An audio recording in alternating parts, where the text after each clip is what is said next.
Good evening, Jessica Harmson with ABC News. Mike Rann's reign as South Australian Premier will end on October the 20th. The veteran Labor leader has agreed to a peaceful handover to Education Minister Jay Weatherill, but only when he's ready. Mr Rann accused factional players of breaking an agreement for him to stand down in March next year. Political reporter Nick Harmson. It's taken 10 days of turmoil, but finally the smiling handover Labor had hoped for. Mike Rann will stand aside and usher in a new Premier. Jay, congratulations. You'll be a terrific Premier.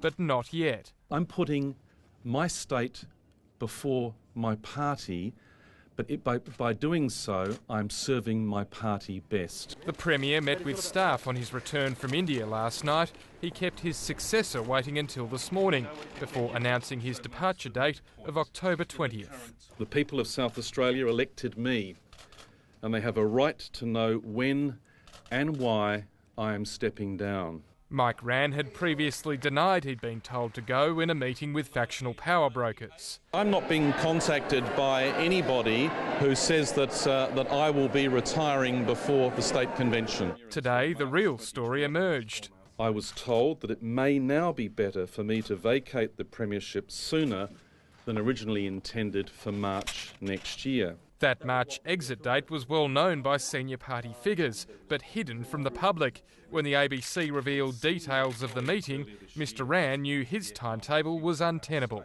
The new date won't satisfy all in Labor, but left-wing agitators are unlikely to force a spill. Mr Rann will face 3 weeks in Parliament and step down days before the party convention. I've always said that the best way to handle a transition is by agreement, and we've reached agreement. The deal will give Mike Rann time to complete the centrepiece of his economic legacy. I wanted to conclude the negotiations over Olympic Dam, and I believe I can. In fact, there's now a ticking clock for Kevin Foley and I to do that. Having set a date now puts South Australia over a barrel.